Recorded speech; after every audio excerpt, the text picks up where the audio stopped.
Olá! Seja muito bem-vindo à nossa segunda aula sobre modelagem de processos com a notação BPMN. Hoje, nós vamos focar em entender os seus elementos. A notação BPMN é rica em detalhes, o que permite descrever desde processos simples até fluxos altamente complexos. Como a notação é muito extensa e detalhada, nesta aula, focaremos nos elementos mais utilizados no dia a dia das empresas. Eventos, atividades, gateways, artefatos, conexões e a organização por piscinas e raias. Ao final, analisaremos juntos alguns exemplos para você ver como tudo se conecta. Vamos começar? Primeiro, vamos falar de eventos. No BPMN, eventos são fatos que acontecem, e não ações que fazemos. Pense neles como gatilhos. Os eventos são divididos em 3 grupos.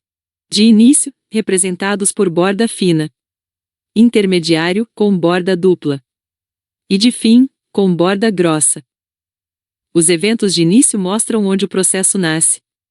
Nessa tabela, vamos ver os tipos mais utilizados. O tipo simples é para inícios genéricos. O evento temporizador é crucial quando o processo depende do tempo, como um relatório que deve ser gerado toda segunda-feira. Já o condicional dispara o processo quando uma regra de negócio é atingida. Por exemplo, quando o nível de estoque de um produto fica abaixo de 10 unidades. O evento de início por sinal é acionado por um sinal de transmissão de outro processo. O evento de mensagem indica que o processo só começa quando uma informação externa chega, como o recebimento de um e-mail de pedido. O múltiplo é um evento que pode ser iniciado por gatilhos diferentes. Assim, o processo inicia por uma mensagem, ou por um temporizador. E por fim, o paralelo será iniciado por vários eventos, que devem ocorrer juntos, obrigatoriamente. Para exemplificar, imagine um certo processo de tratamento de uma entrega atrasada. Ele deve ser iniciado apenas quando o cliente envia uma mensagem dizendo que não deseja cancelar o pedido. E o tempo de entrega deve ter passado do limite. Se apenas um ocorrer, o processo não inicia.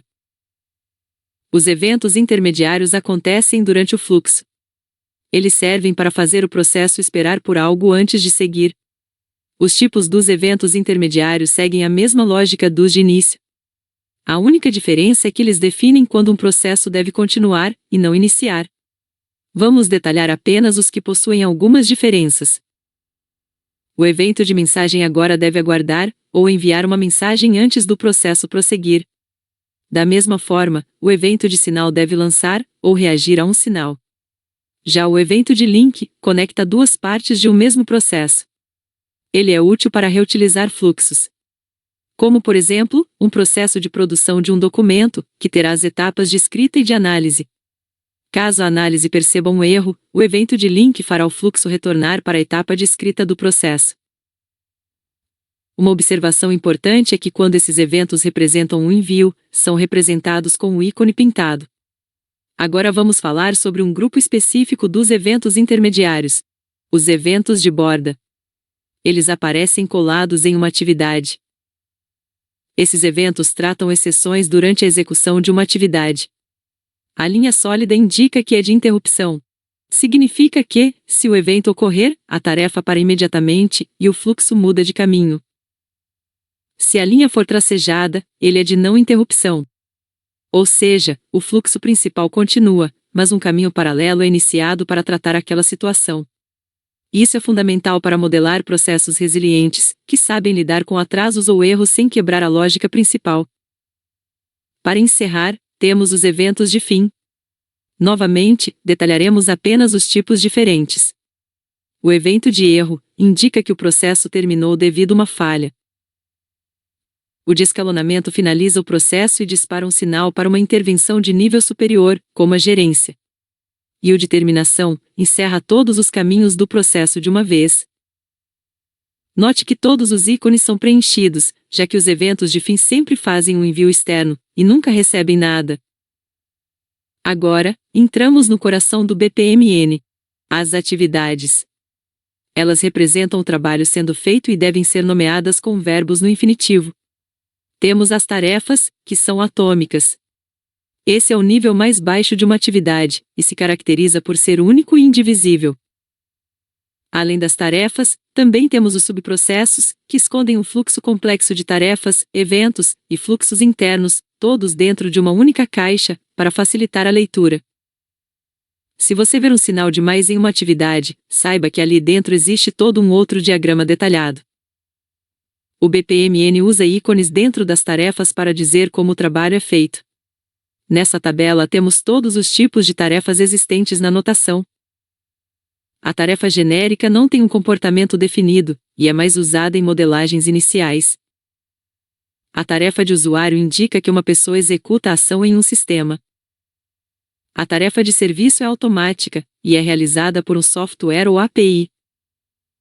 Uma tarefa de script define uma tarefa automatizada, pré-definida por um script. Também tem as tarefas de recebimento e envio, que recebem e enviam uma mensagem externa, respectivamente. Já a tarefa manual é para ações físicas, como carregar um caminhão, onde não há interação com sistemas.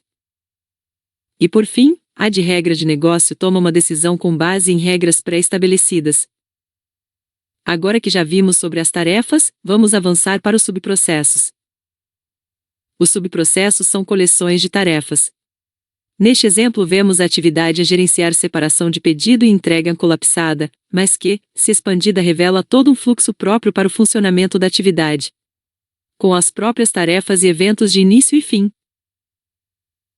Aprofundando em atividades, temos também tipos específicos de subprocessos. Nós veremos apenas alguns.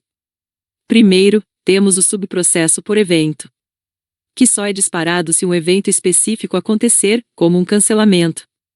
Esse subprocesso não possui fluxo de entrada e saída. O de transação pode conter outros subprocessos e vários participantes, que ocorrem paralelamente, todos eles devem ser bem-sucedidos para sua conclusão. O ad hoc possui tarefas opcionais, que podem ser acionadas a qualquer momento, também não possui um fluxo de entrada e saída, e a execução das tarefas é flexível. Outro elemento essencial é a atividade de chamada, representada por uma borda mais grossa. Ela serve para reutilizar um processo que já existe. Imagine que você tem um processo de verificação de crédito que é usado tanto em vendas quanto em empréstimos. Em vez de desenhá-lo duas vezes, você cria um único processo e apenas o chama nos outros diagramas. Isso garante que, se a regra de crédito mudar, você só precisa alterar o modelo em um único lugar. Note que os subprocessos por evento pode ser relacionado com qualquer tipo de evento que já vimos nesta aula, como de tempo, de erro ou de mensagem, entre outros. Veremos agora um exemplo da utilização de subprocessos por evento. Perceba que realizar o backup não depende do fluxo padrão do processo, mas sim do evento temporizador, que aciona as atividades desse subprocesso. Ou seja, o subprocesso por evento ocorre paralelamente ao processo de escrita de um livro. E ele é acionado com o evento de tempo. Agora, vamos avançar no conteúdo e ver sobre os gateways. Os gateways, ou diamantes, controlam para onde o fluxo vai. O exclusivo é uma escolha, isso significa que ou ele segue por A, ou por B, nunca os dois. O paralelo é usado quando tarefas devem acontecer ao mesmo tempo. Ele divide o fluxo e depois garante que todos os caminhos terminem antes de seguir em frente. O inclusivo permite seguir um, dois, ou todos os caminhos, dependendo das condições. E por fim, o gateway de evento é o mais curioso. Ele não toma decisão baseada em dados, mas sim baseada em qual evento acontecer primeiro. Por exemplo, o processo segue se o cliente ligar, ou se passar em 24 horas. Agora, vamos falar dos artefatos. Eles são elementos extras que detalham algo no processo. Os objetos de dados informam qualquer coisa que foi produzida ou utilizada pelo processo. Eles representam a informação fluindo. Os grupos são usados para análise, e conectam elementos que se relacionam no diagrama.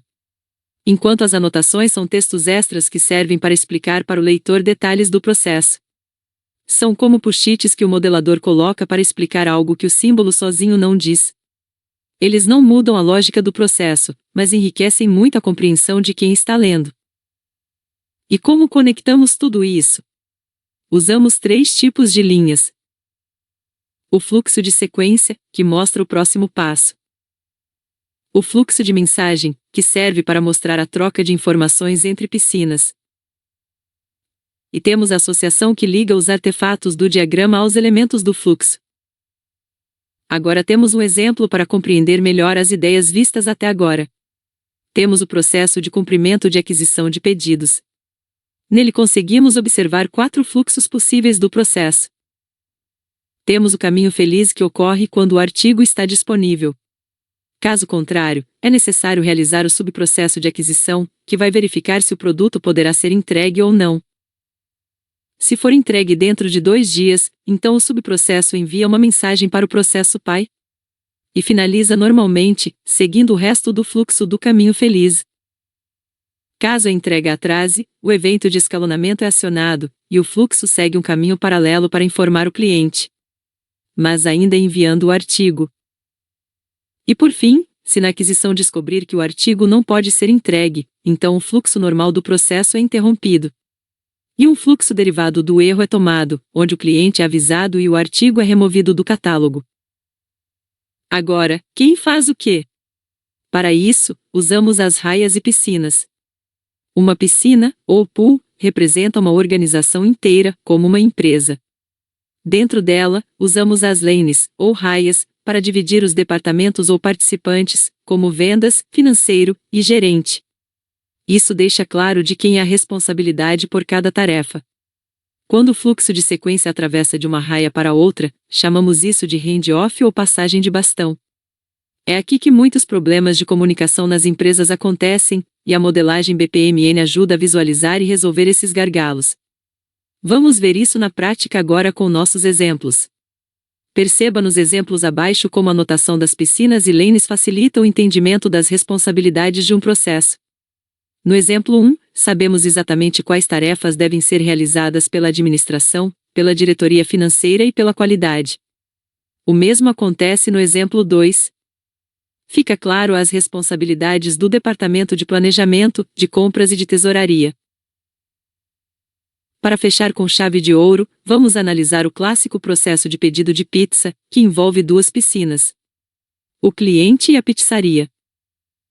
O processo do cliente começa com um evento de início chamado fome. Ele escolhe a pizza e envia o pedido. Repare na linha tracejada, ela é um fluxo de mensagem atravessando as piscinas.